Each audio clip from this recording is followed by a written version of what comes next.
Let us pray. May the words of my mouth and the meditations of our hearts be pleasing in your sight, Lord, our rock and our Redeemer.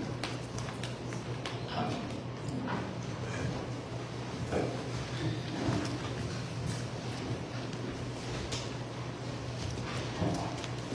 I plan to spend the next few weeks preaching on what the Bible says about the church. But it's important that we begin by making sure that we are on the same page regarding the question, what is the church?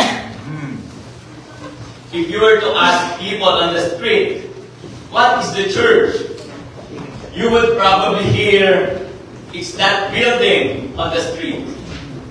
But we all know, or should know by now, that the church is not a building, but rather the people who meet in that building. The building may look like a typical church, or it may be a commercial building converted into an auditorium. In other places, churches meet in houses as the early church did. We also met in the house before moving here. So buildings are not the church. Rather, it is the people, we, who are the church. But even if we all agree that the church is the people, we still need to clarify what the church really is, or at least what it is supposed to be. Does the church exist because it meets our social need, the need to belong and be accepted and be affirmed by other people in the group? Others might go to church in the hopes that if they attend church, God will make their lives better. He will help their businesses. He will bless their families. Or some go to church because it makes them feel good about themselves, or make their family members happy that they attend the church. The prevailing view among Christians is that we attend church to worship God and get spiritual nourishment. It's a lot like going to the concert, but with a spiritual focus. When we go to the concert, we sit and watch the show for our enjoyment. We may see a few of our friends in the concert lobby before or after the show and chat about it. But that is all our involvement. We are only a religious consumer, and the church becomes the provider of religious goods. So it is quite common that we attend the church that responds, and that provides and meets our needs. But we need to change our understanding of the church from this consumer mindset to a biblical mindset. Because only then can we commit ourselves. Only then can we commit ourselves to a local church that, although imperfect, is seeking to be what the Bible teaches. Our main point in this message that committing to a local church requires an understanding of what the Bible says about the church. Let us see how the Bible defines the local and universal church and a few of the biblical metaphors used in talking about the church. The local church, let's begin with the definitions of the local and universal church. The local church is a gathering of those who believe in Jesus Christ as Savior and Lord. Okay? Who are committed to meet regularly for worship. Check. Teaching. Check. Fellowship. Check. And prayer. And who help make disciples of all people. Defined in simple terms, the church is founded on the Lord Jesus Christ, or else there is no church. It is necessarily founded on the Lord Jesus Christ. Next is called into being by the Holy Spirit. And third is to contain people of all races who thereby become one new people in the sight of God. To be more specific, the church may therefore be defined as follows. The church is the God-ordained local assembly of believers who have committed themselves to each other. Committed to each other. They gather regularly. They teach the Word, celebrate communion and baptism, even discipline their members, establish a biblical structure of leadership. They pray and give together. Certainly the church may do more, but it is not less than this. Note first that the local church is a gathering of those who believe in Jesus Christ as Savior and Lord. This means that the church consists of those who meet together because they believe the gospel. Amen. Each member believes, I am a sinner who deserves God's righteous judgment. He sent His eternal Son, Jesus Christ, who is God in human flesh, to pay the penalty of death that I deserve. He promises that all who believe that Jesus died for their sins and was raised from the dead receive forgiveness of all their sins and eternal life as a free gift. Genuine saving faith includes turning from my sins and growing in obedience to the commandments given by Jesus and His apostles in the New Testament. This belief in the gospel is at the core of true local churches. Also, those who have believed in Jesus Christ as Savior and Lord are committed to meet regularly for worship, teaching, fellowship, and prayer. Acts 2:42 reports of the early church. They were continually devoting themselves to the apostles' teaching and to fellowship, to the breaking of bread, and to prayer.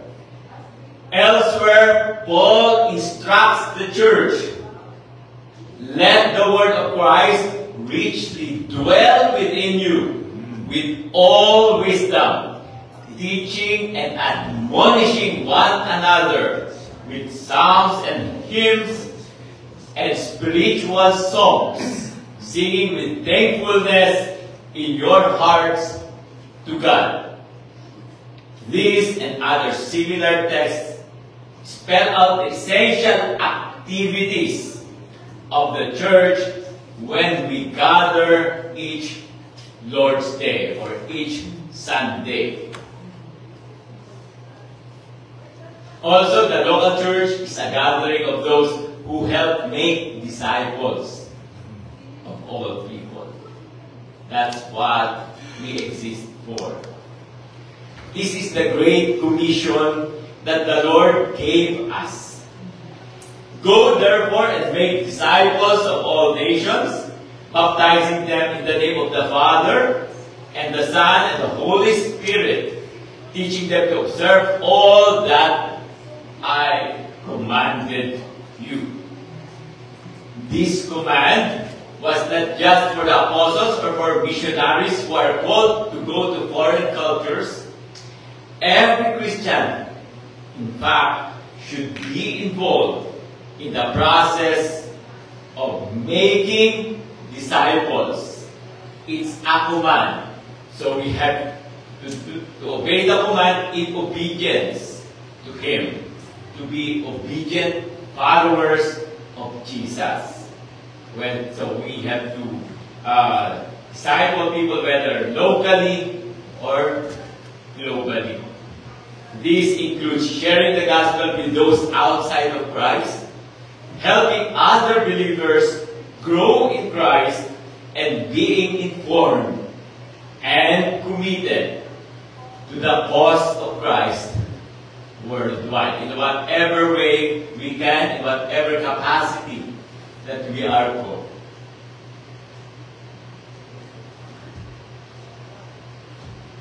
It is also important to note that the Bible never uses the church to refer to people meeting in one particular house, in their case, house church. But almost always, take note of this, to the people meeting in that city. The church in Jerusalem, the church in Philippi, the church in Corinth, the church in Rome, etc., etc. Speaking of the city, not the church in Hillcrest. It is very likely that there were too many believers and no one church was able to accommodate them all each Sunday. So it is possible that they met in numerous houses throughout the city. Probably each house church also had at least one pastor or elder who was responsible for shepherding and teaching that flock. So that the church in one city was viewed as one local church, governed by different pastors or elders. A local church, therefore, is a church which comprises all of the children of God in a given locality or city. In our case, the city of Windsor. So together with all other churches worshiping at this time, we are a local church. That is how, as far as the book of Acts is concerned, the first church, local church, is not one particular house church, but all the churches, the existing house churches in that city or locality.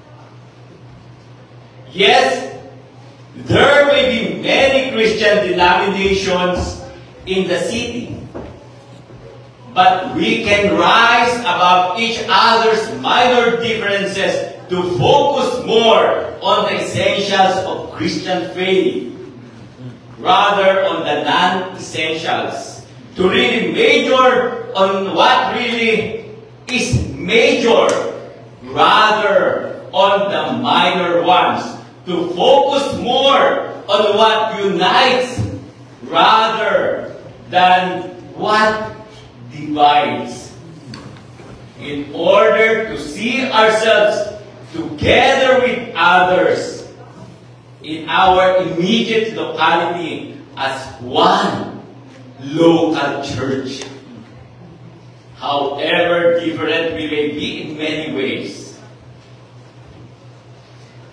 In my 8 months here in Windsor, I got the privilege to connect with at least 8 churches in the city of Windsor. If we can only embrace that mindset, being embraced in the in the New Testament, we can have a better world, and we can participate and go on one direction with nothing focusing on what will divide us, but on what we are united. But whether we agree or disagree with the biblical definition of the local church, the overall point is the local church is a gathering of believers in Jesus Christ, under His Lordship, and committed to one another to help fulfill His saving purposes. The universal church consists of all believers worldwide whom Christ has saved. The author of Hebrews says that we are a part of this great company of all people everywhere who have believed in Jesus and have shed blood. Christians from different parts of the world belong to this universal church.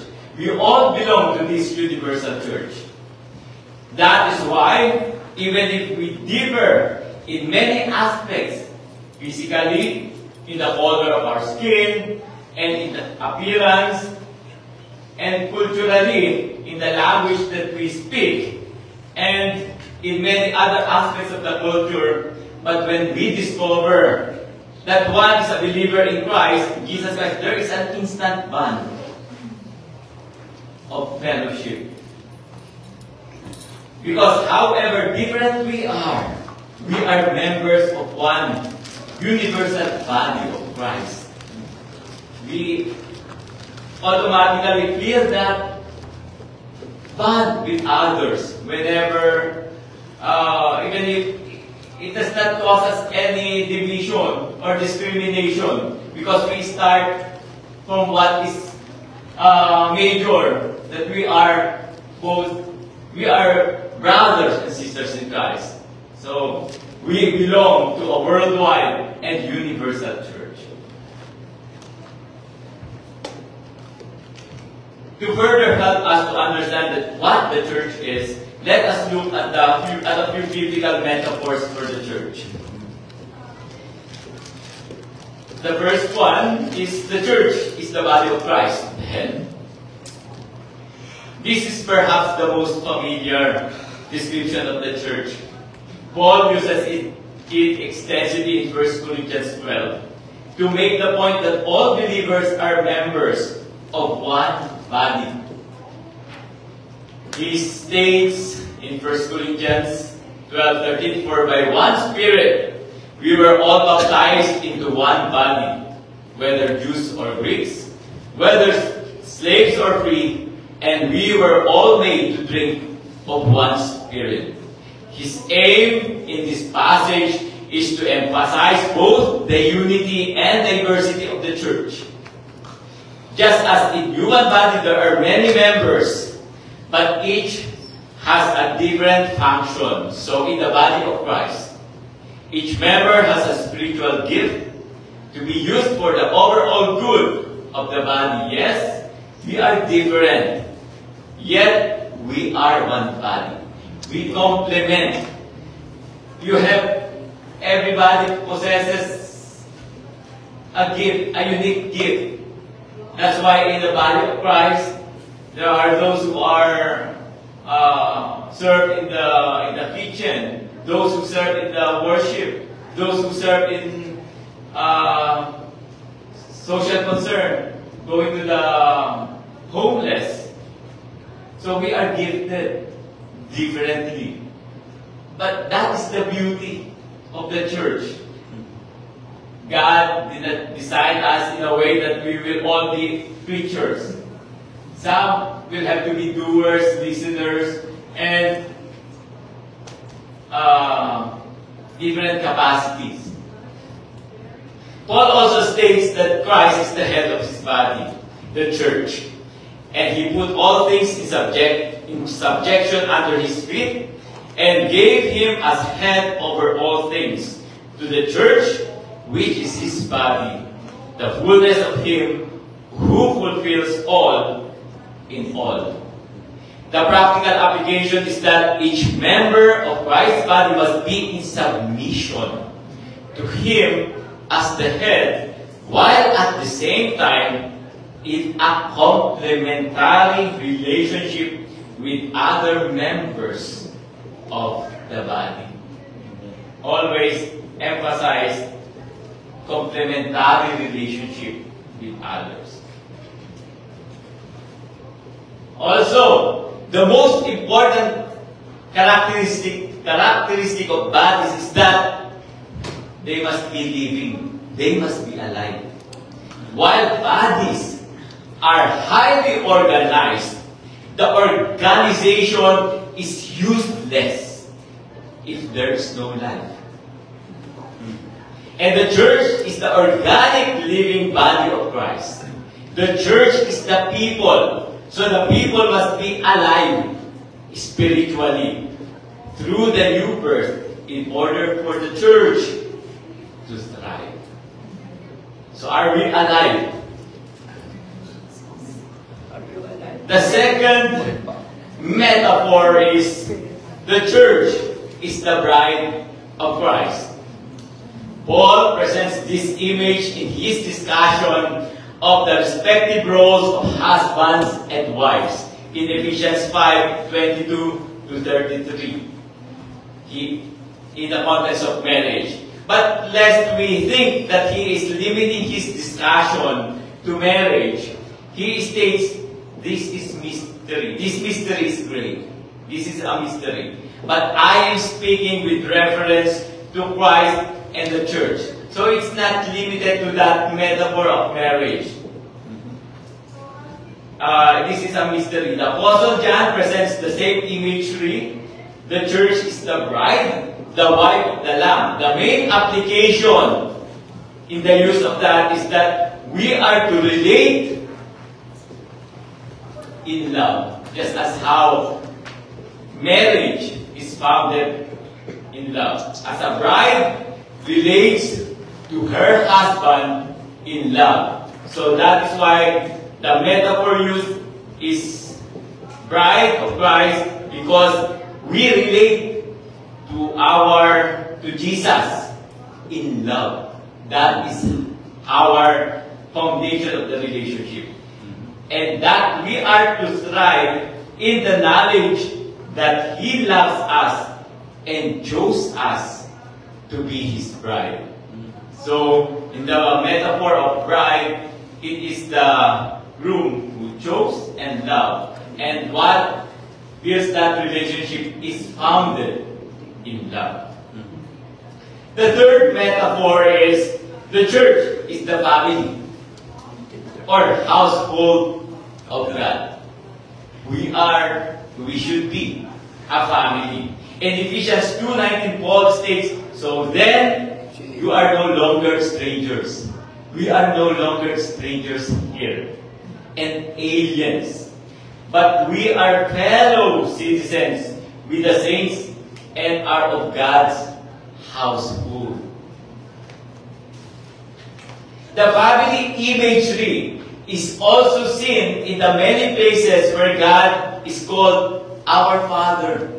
The fact that we call our God Father, it is established that we should treat each other as a family. God sets an example by calling us His children. And we are called brothers and sisters in the Lord. So we are brothers and sisters. We are God's children through the new birth. In addition to assuring us of God's fatherly love and care for us, this truth should therefore affect our mindset toward the church.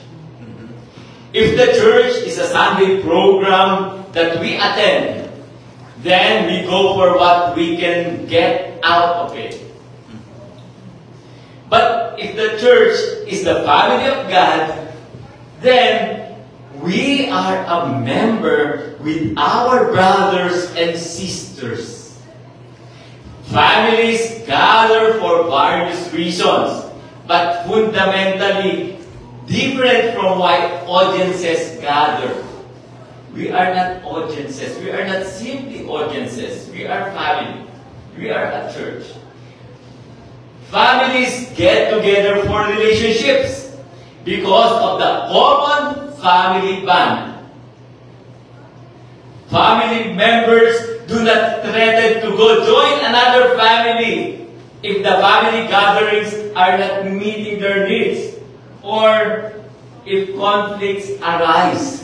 We don't say, I'm going to another family. Don't do that.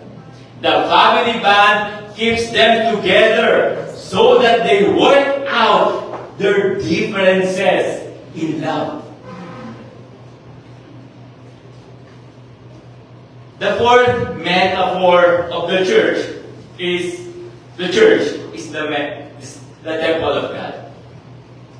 Referring to the church, Paul writes, in whom the whole building being fitted together is growing into a holy temple in the Lord, in whom you also are being built together into a dwelling of God in the Spirit. In one sense, a believer's body is individually a temple of God.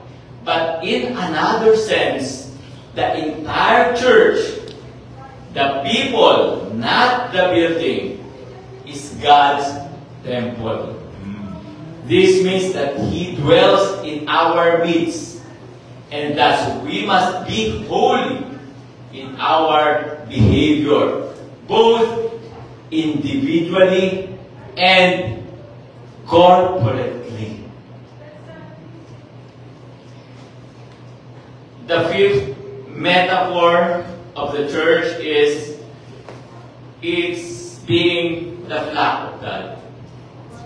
Paul challenges the Ephesian elders, be on guard for yourselves and for all the flock, among which the Holy Spirit has made you overseers, to shepherd the church of God, which He purchased with His own blood. Meanwhile, Peter commands the elders, 1 Peter 5:2, shepherd the flock of God among you, exercising oversight, not under compulsion, but voluntarily, according to the will of God, and not for sordid gain, but with eagerness. This means that the church belongs to the Lord. We all belong to the Lord, not to any pastor or elder, and the church leaders are only shepherds, responsible, accountable to the Lord, to care for His flock. The church is the flock of God. The sixth metaphor is the church is the pillar and support of the truth. In 1 Timothy 3:15, but in case I am delayed, Paul says, I write, so that you will know how one ought to conduct himself in the household of God, which is the church of the living God, the pillar and support of the truth. Paul mentions the metaphor of the church as the household of the living God, but then adds that the church upholds and supports the truth. In this day of widespread departure from the truth of God's Word, the era of fake news, the church must stand firm, not only in proclaiming, but also in practicing the truth. So we are in the front line of proclaiming and practicing the truth. So what way of practicing the truth is that we are being true to what we say. No? We practice.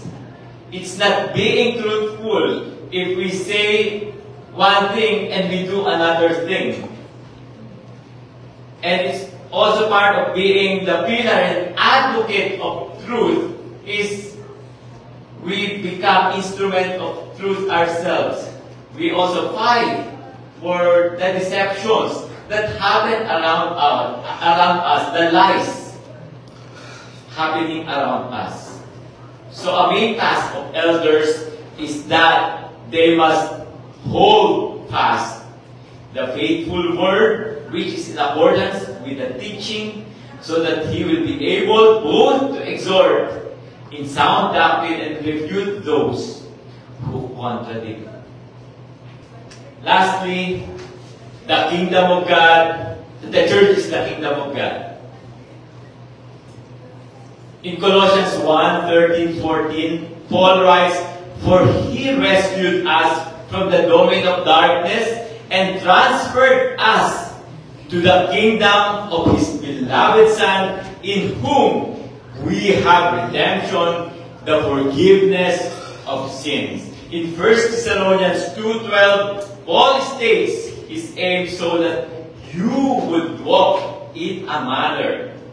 The purpose is that you would walk in a manner worthy of the God who calls you into his own kingdom and glory. So he rescued us from the domain of darkness, transferred us to the kingdom of his beloved Son, for the purpose that we walk in the manner worthy of the God who calls us into his kingdom. So we are being sanctified and molded into a character worthy to belong to the kingdom of God. That is why we are here. We are being molded in our relationships. We are all in progress. We are in progress. We are under character development to be able for us to be fit for the coming kingdom of God. God's kingdom has broken into the world. God's kingdom has arrived. The coming of the church, the presence of God's kingdom has broken into the world through the coming of the church. It is through the church where the kingdom of God has manifested. We have a taste of the kingdom. That's why the church is